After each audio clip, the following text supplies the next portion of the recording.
sometimes you got to blow up the whole thing. And I know that's tough for a lot of people to hear, but sometimes the organization that exists today is not the organization that needs to exist into the future. And if you try to do it a little bit at a time and you try to piecemeal it, you're going to experience a lot of down years because you're moving too slow.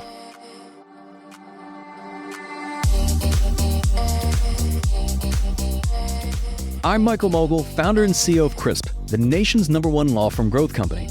I've built my business through practice, not theory. Crisp started with just $500 to my name and has grown to over 8 figures in revenue over the last few years, earning a spot on the Inc. 500 list of the fastest growing private companies in America. Our approach has been to take everything we've learned about generating massive growth within our own organization and help the country's most ambitious and committed law firm owners do the same for theirs. In each episode of this podcast, I sit down with innovative market leaders from the legal industry and beyond to learn from those who thrive in the face of adversity, challenge the status quo, and define what it means to be a true game changer. This is Jessica, Head of Coaching Strategy at Crisp, and today we're flipping the script for another special edition episode to get Michael's take on how to maintain a competitive advantage in a rapidly changing market, how to break out of complacency and embrace new challenges, and why the most innovative firms accept a high risk of failure. What do you want? I want them to innovate. I want them to be better. I want all fresh ideas. When usually, here's the problem. I usually hear this type of stuff, but then what that person really wants is they want to hit some home runs. That's what they're looking for, but they don't respect or appreciate the process required to hit home runs and grand slams because they don't see all the things that won't go your way. That's coming up on the Game Changing Attorney podcast.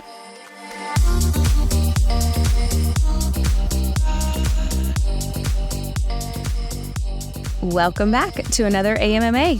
How's it going? I'm back. Mic check. Here we are. I'm ready for another AMMA. Jessica, you ready? I'm ready. But before we get started, for those of you that are joining us for the very first time, there's a couple things you might notice. Number one, we don't run any ads on this podcast. Again, not typical, right? Because you listen to most podcasts and they're going to be sponsored by somebody. Told them, hey, mention my product, mention my company on the podcast and I'll pay you X amount of money. And we said, no thanks, because we want to be able to say whatever the hell we want on the podcast. We want our guests to be able to say whatever they want on the podcast because we have principles. That being said, the podcast is free, and it's only free because we've got great listeners, great subscribers who review and share the podcast with their friends. Leave us a 5-star review on Apple Podcasts, Amazon, Spotify, wherever you listen to the podcast. That's number one. Number two, there's a couple types of episodes that we run on this podcast, a few, okay? Number one is what you're listening to, our AMMA. You guys submit the questions. You text us at 404-531-7691. Yes, that is a real number. And we answer your questions here on the podcast. Then we've got our encore editions where we bring back some of our best episodes and we feature those on the podcast too. And then finally, our traditional interview format podcast. Again, those are incredibly unique in terms of the types of guests that we have on. So whether it's incredible athletes, great trial lawyers, entrepreneurs, best-selling authors, etc., we pick apart their brains and present all their insights on this, on this podcast. We've been doing it for a few years now. All right, let's do it, Jessica. Let's cut to the MMA. All right. So the theme that I pieced together this week with these questions is around complacency. So let's just kick it off here. I feel myself becoming too comfortable with the way things are, but I know we need to evolve to stay competitive. How do I break out of this pattern of complacency and embrace new challenges?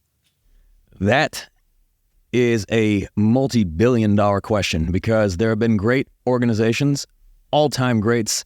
You think about a company like Sears, you think about Blockbuster, you think about BlackBerry, that they could not figure out the answer to this question, unfortunately. Once greats, now shells of their former selves or completely out of business and not existent.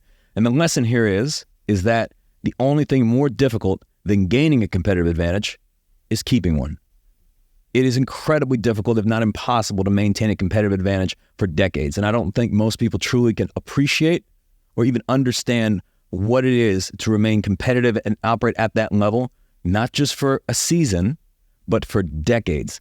Decades. I mean, we look at some of the all-time great organizations like the University of Alabama, the New England Patriots, and when they're winning, championships, it's amazing, but they don't win them every single year. And you see even in, let's say, the companies in the S&P 500, you see huge shifts from the ones that are at the top to those that even get kicked out of there and are no longer there. And it's like once dominant, but now no longer dominant. So what do you do? What I found most interesting is why this happens. And it makes sense. It's a few reasons. Number one, when you're right, humans have a tendency to believe they'll always be right. You gain this false sense of confidence because you've had a lot of wins, and let's say you've had a great year or a series of great years, and you think that will continue indefinitely.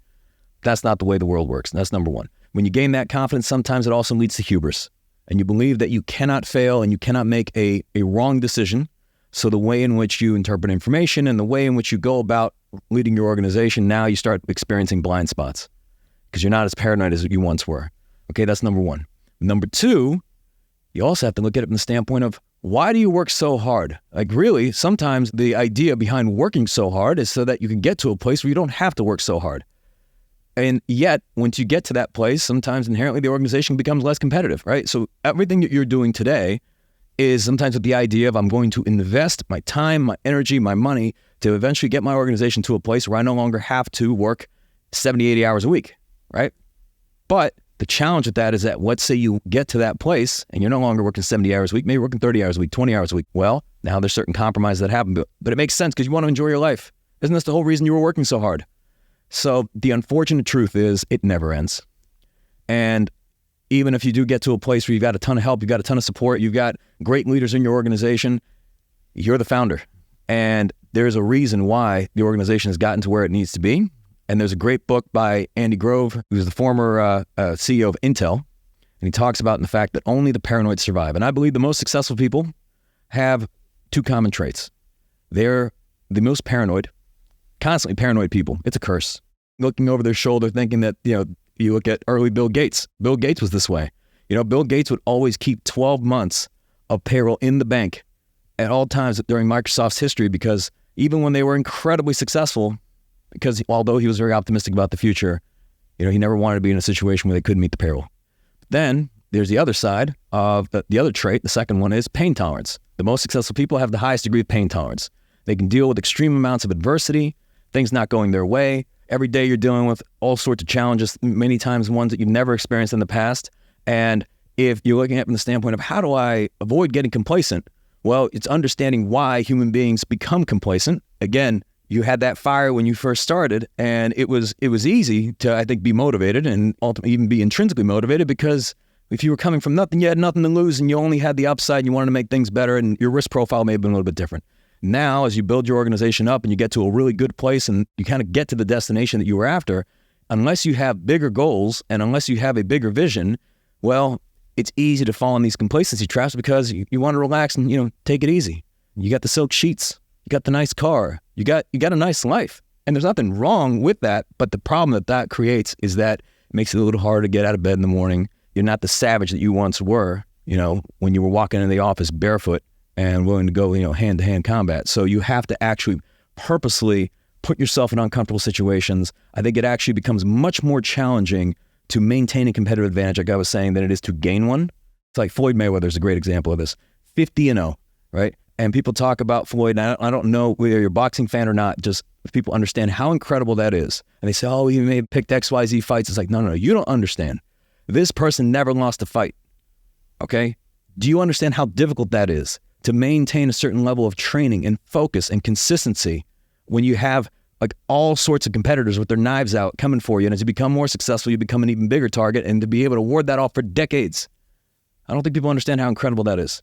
So that being said, I think the answer to this question, I guess a bit long-winded, is you have to understand why you can fall into the complacency trap, and then also become a student of history and realize that once great companies are, no longer in existence today because they allowed themselves to be victims of these things. And if you constantly keep it top of mind and you remain paranoid for your entire life, maybe that's not what people want to hear, but I just don't know of another way.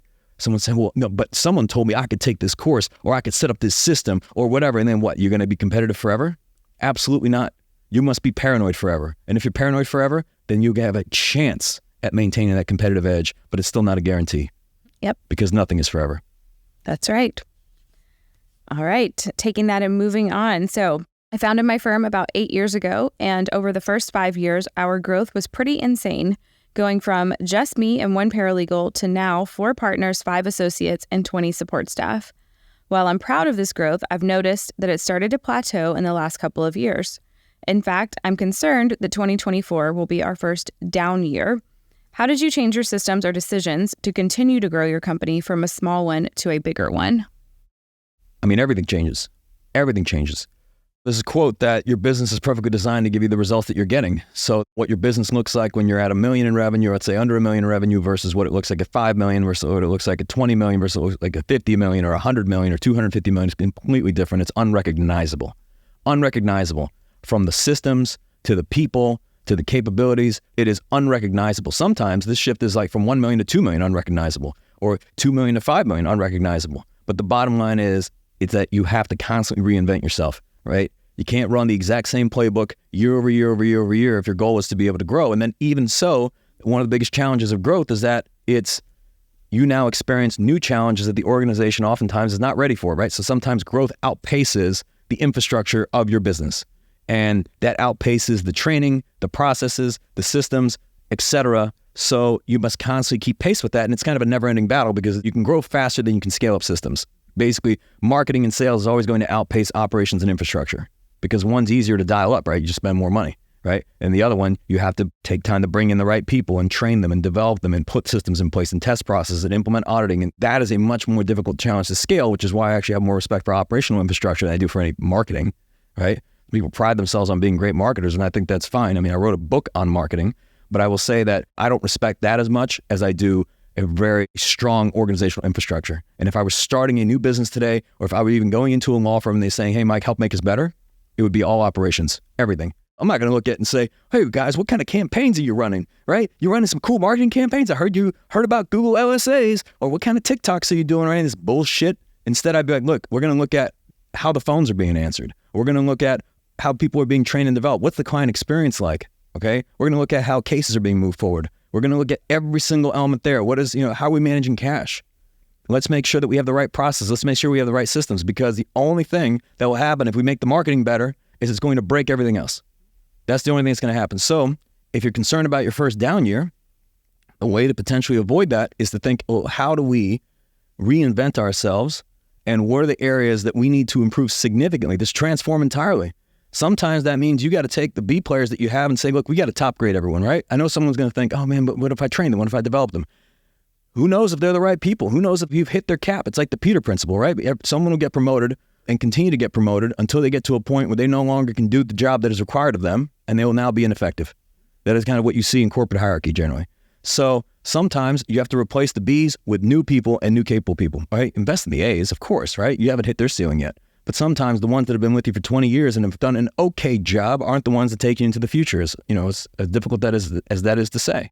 They might be, but probably not, okay? Then you look at just, organizationally, like you perform gap analysis, essentially saying like, what are all the organizational threats? Where are all the areas where, we have inefficiencies? When you've hit a point of scale, like what you do, when you're a small organization versus a larger organization, at the small organization, you're coming up with all sorts of new stuff to do, right? When you're in a larger organization, you are doing more iterative things in terms of being able to improve conversion rates, right? From what's our conversion rate on the phones? What is the conversion rates of even individual marketing campaigns, of even things like email open rates and click-through rates? And you're trying to improve percentages, because at a level of scale, those percentages are huge, like millions and millions of dollars of difference. It's no different than when you look at professional sports. They're not like, hey, we're going to make a 30% improvement. They're like, I want to see a 1% improvement in this one area, and that it becomes their competitive advantage. You see this in F1 and Formula 1 all the time. It's like, if you can improve your lap time by 0.1 seconds, wow. And they're not thinking, how we improve by a second? What are you, nuts? Everyone's good. Everyone's improving. And if you can improve a lap time by 0.1 seconds, because there's a lot of laps in a race, right? That can be the difference between winning and losing. And they work all year round, their entire engineering teams, the entire organization, to try to figure out how are we going to do that. It's wild. But that's when you're playing in the big dog league. So if you don't want a down year, you have to think, how do we reinvent the organization? What do we need to do? Sometimes you got to blow up the whole thing, right? And I know that's tough for a lot of people to hear, but sometimes the organization that exists today is not the organization that needs to exist into the future. And if you try to do it a little bit at a time and you try to piecemeal it, you're going to experience a lot of down years because you're moving too slow. That is the nature of business. Yeah, it's painful, but part of it. All right, last one here. I am trying to encourage my team to challenge the way we do things and get them to think outside the box. However, our structured approach to case litigation seems effective as it is. I'm curious, how do you apply deliberate agitation to things that are already working? Interesting question.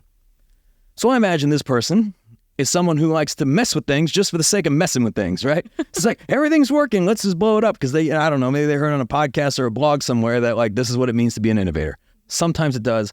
It's an interesting question. It's like, I think there's two parts, right? So on the one hand, you're asking, what do I need to do to get my team to start thinking outside the box? So I'm assuming there's a need for new ideas and fresh ideas, right? It's like in the movie Elf, there's a scene where the writers, like they're trying to develop this new children's book because they're about to miss their quarterly earnings and they need a hit children's book. So they're two writers, like the writing team, they come and sit down with Walter Hobbs and they say, we got a incredible idea. You're gonna love it. It's amazing. It's incredible. It's gonna save the company. And he's like, all right, what's your idea? And they're like, we're gonna bring in Miles Finch. And Walter Hobbs is like, so you're telling me that my crack squad, my top writers, my fun squad, they suggest the thing we need to do to really create a great children's book and transform the company is bring in another writer? And he's like, I like it. Here's the thing about these two parts. You want to be able to get fresh ideas and get people thinking outside the box because you want to spur innovation, right? In order to do that, yes, you have to listen to people, right? You actually have to create the type of environment where someone can throw out an idea and it can be absolutely horrible, right? And if you really want true innovation, you have to have a high tolerance for failure, right? So meaning that a lot of things that are not going to work out. So meaning that this happened this week, right? We're meeting with the marketing team and people have all sorts of great ideas. And I'm like, all right, here's what we're going to do. We're going to do this one, this one, this one, this one, and this one. But they all might fail and they all might not work. And I go in saying, I want you guys to try it out. But if I need everything to be a hit and everything to be a success, no one's going to innovate because they're only going to do safe things. But it's recognizing that sometimes you don't know what works until you try it, right? You split test, you iterate, you try different campaigns. But then I already have this, this process that's already working. So, okay, well, then why do you want to change it? Number one. Or do you believe that it could be better, right? So I think it's just, then you get into the question of like, what is the standard of that process? It might be working in terms of it's serviceable, but is it world-class and is it operating at the highest standard? It's like, you have to look at what is really the standard there, and are you dissatisfied with that standard? And if you are, you have to provide an example of what great looks like, right? To model something after, right? So the example is, it's like you can look at two different hotels. You got the Motel 6 and you got the Four Seasons, right? Both have varying levels of service and both perhaps answer their phones differently and both have different types of beds, right? And a different experience. But one has a certain standard and the other has a very different standard. And the Motel 6 is not trying to be the Four Seasons, and the Four Seasons certainly is not trying to be the Motel 6. So you have to figure out who you are, and then do you want to improve things because it can improve the top line revenue of the business or profitability somehow or enable you to do something, or are you just trying to do something to give everybody a headache? And is there a goal tied to this, right? Of like, why are you trying to improve things? Is the efficiency tied to be able to give people time back so they could focus more on strategic thinking as opposed to mundane or repetitive tasks, right? I mean, that could be a great reason to be able to get more output and more leverage within the organization. But I think it's being very, very clear about like, why are we trying to break this? Like, what is the end goal? What are we trying to create? Because sometimes you may want to break it because you believe there is a better way, but that leads to efficiency and that enables the organization to operate in a more effective way, which allows the organization to be more profitable. And if the organization is more profitable, you're able to reinvest more into the organization and grow faster. Okay, that makes sense. So I think it's just deciding like, why do you want someone to break something that's already working? Again, coming back to how do you encourage your team to do this? I think it starts with you as the leader having a certain failure tolerance and being willing to know that you're going to make certain investments and you'll need to run with ideas that just won't work and won't pan out. But that's the only way you can find the gems, and that's the only way you can really become a true innovator. It's like people only see the wins. They don't see all the things that didn't work out, but you're not going to bat 1,000. So it really starts with you and giving people the freedom. If you can tell someone, hey, I want you to try out these different things. I'm going to give you the budget to do it. And if none of it works, that's okay. We're going to learn. I would actually go back and even challenge if they say it's working. Is it working the same way for every single person in the organization, or does it depend on who you're actually looking at? Because you're only as good as your last phone call. You're only as good as your last filing. You're only as good as the last one. Yeah, I agree.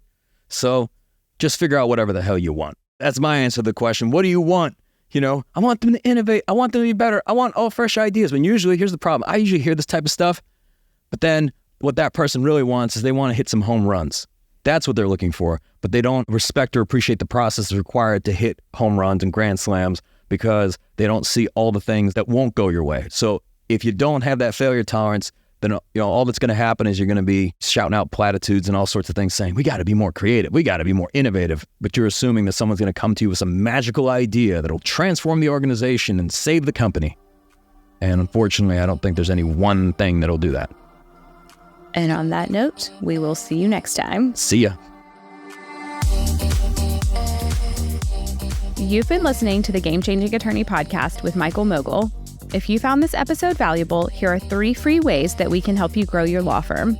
Number 1, download the first chapter of Michael's book absolutely free at gamechangingattorney.com. Number 2, you can shoot Michael a text at 404-531-7691 and ask him any question you'd like. You might just hear the answer on the next episode. And finally, number 3, if you can leave this podcast a 5-star review, it will help us gain access to more influential thought leaders and bring their lessons learned here to you. For more information on this episode, see the show notes in your podcast app or visit legalpodcast.com.